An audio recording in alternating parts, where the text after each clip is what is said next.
の理想の形居飛車2。今日は、駒組みの理想形居飛車2ということで、棒銀に続いて早繰り銀という形を見ていきます。早繰り銀も目的は同じです。相手の陣地を突破する目的なんですが、その方法が少し棒銀と違います。早繰り銀がねこう早く上がっていくようなイメージですよね。では実際に見ていきましょう。早繰り銀というのは、こちらの飛車の近くの銀を、上に上がっていって、今度は2筋ではなく4筋4六の銀に上がる4六の地点に上がる形を言います。でこの早繰り銀の目的も、どんどんこう攻めていって、最終的なゴールはこの2三銀成と、相手の陣地をね突破する形を目指していきます。ただいきなりこの形にはもちろんなりませんので、理想の駒組みでやりました銀を5段目に上がるためにはどうすればいいかということなんですが、3五歩と突いて、同歩とね取らせて、そしてこの銀をねこのように上がって理想形でやった銀を5段目に上がるというのを達成します。では次にこの早繰り銀に組む時の注意点をねお話しします。まず、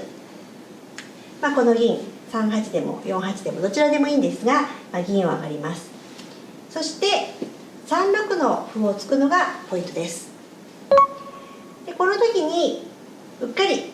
次にね桂馬を上がってしまうと銀が上がるルートがないので、桂馬は上がらないようにしましょう。そして次にねこの銀が上がります。次に気をつけるポイントはこの4六歩とねこの歩を突いてしまわないことですね。ここを突くとね銀が4六の地点に出られなくなってしまうので、ここも歩を突かないと覚えてください。そしてここまで銀がねこうどんどん進んでいきます。棒銀との違いなんですが、棒銀の場合はね銀が2筋から上がるんですが、こう攻めた時に万が一ねうまくいかない時にこの銀が取り残されてしまう可能性があるんですね。それに比べてこの早繰り銀の場合は、この3筋からうまくいかない時にこう中央の方に使ったり、または何かこう守りをね使う時に自分の玉にね近いので早く戻ってくれるということがあります。ただ早繰り銀は棒銀と違ってこの3六歩という一手がね必要になってくるので少し遅くなります。この棒銀と早繰り銀のねいいところと悪いところを、知った上で実際に試してみてほしいと思います。それでは考えてみようのコーナーです。この形早繰り銀やりましたね。さあこの早繰り銀の銀が5段目に行くにはどうすればいいでしょうか。ヒントは持ち駒の歩です。それでは考えてみましょう。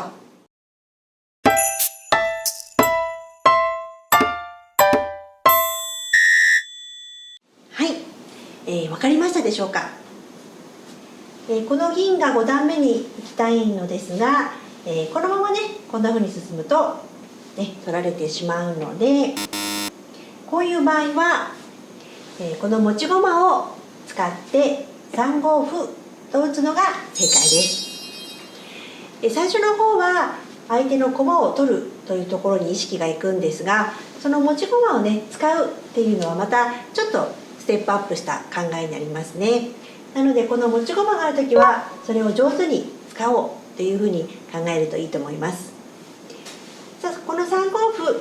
と打ったところ、相手が同歩と取れば銀が5段目に進むことができて理想の形ができたと言えます。今日は駒組みの理想形居飛車編2ということで、早繰り銀を勉強しました。